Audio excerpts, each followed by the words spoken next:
Good morning, boys and girls. It's Miss Mary from Decatur Public Library. I'm glad you've joined me for another fun science experiment. We're doing another Kids Do Try This at Home, and we're making a lava lamp without the light in it. It's so easy. You put a cup of water in a jar, a clear jar, so you can see what's going on. And the things you need are up here on the wall. You're going to need an Alka-Seltzer tablet. It's just cold medicine that your parents can get for you at Walmart. You're going to break it into 4 pieces. It's a really big tablet. I've already broken it up. You're going to need the water, the vegetable oil. You're going to need some food coloring, which you can also get at Walmart or wherever you go for groceries. You're going to need a measuring cup and a clear jar, which we have here. I've already measured a cup of water into our clear jar. You're going to add about a cup of oil into the jar. Let's see what happens when we add this in. Oh, how pretty. I can see yellow bubbles from the oil in there. Where does the oil settle, guys? Looks like it's pretty much settling at the top, and that's surprising if you think about it, because logically it seems like to me that oil would be heavier than water. Oh well, science can be surprising sometimes. Now, the next thing we're going to do, we're going to add some food coloring in.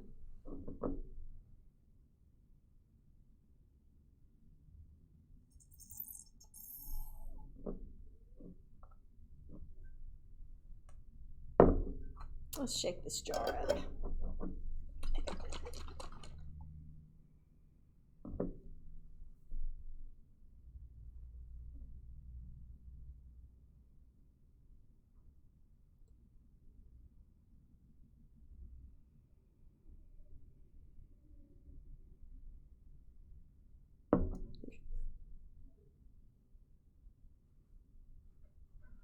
Let's try it. All right, now we drop in an Alka-Seltzer piece. Oh, I see bubbles rising, guys. Oh, I see lots of bubbles rising. They're carrying green water droplets up through the oil from down below. And the reason that happens is because Alka-Seltzer has both an acid and a base in it, which causes carbon dioxide bubbles.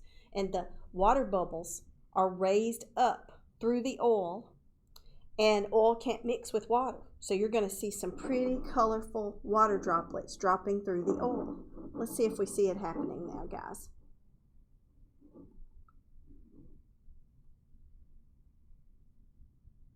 The Alka-Seltzer is almost gone. It's dissolving into the water.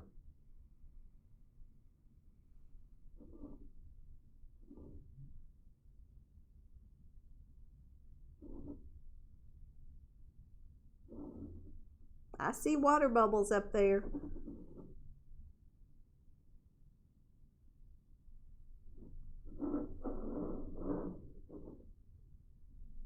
It says you can drop more Alka-Seltzer. Let's see what happens when we do that.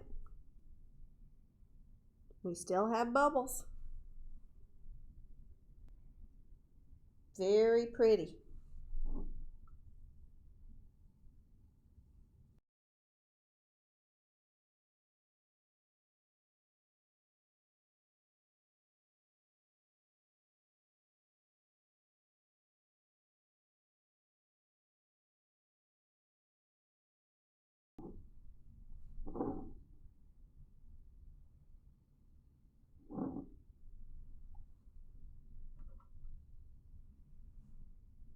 I see a bubble dropping.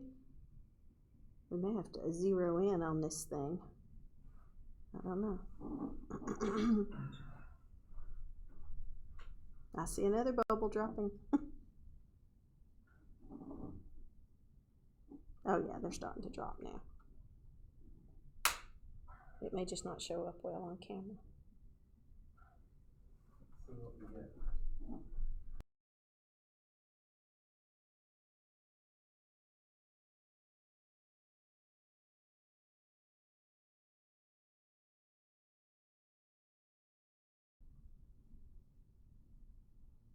I can see bubbles dropping. Can you? Not from where you are.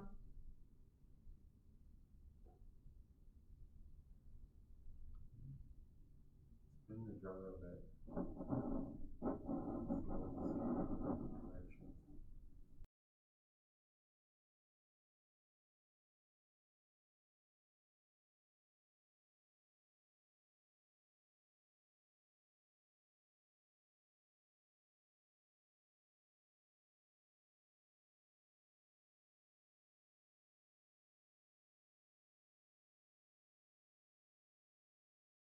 All right, let's drop a little more in and see what happens. That is really pretty.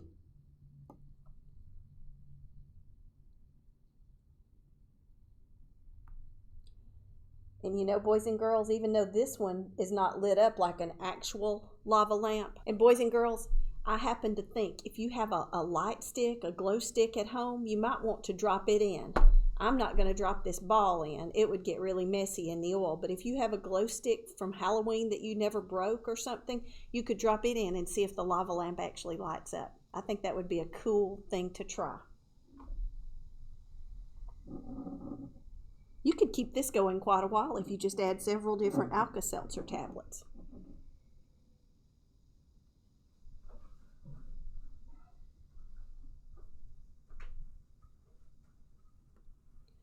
Well, thanks for joining me today, guys. And let me tell you, next week we're going to make a bag that explodes with some very simple things you have around the house. And boys and girls, let me mention a famous scientist. We have a biography about Guglielmo Marconi. You've maybe never heard of him before, but he's really an important guy. He invented a radio. Back in the days before he invented the radio, people had to have wires all over their towns so that they could send telegraph messages. And sometimes they even had to pay some kid off the street and give him a note and tell him to go take a message to someone. But he decided, hey, I bet those waves could travel through the air instead of traveling across wires. And he and his brother worked on an invention that made that happen. And pretty soon, every family had a radio in their living room and they could listen to shows on the radio, just like we watch shows on TV or on the internet today. So he was really a great man. And he also made it easier for armies to communicate. They could talk to each other over their radios and keep in contact over long distances. So if you want to learn more about him or any other inventors we have who use science to make the world a better place, come and see us here at Decatur Public Library. Bye.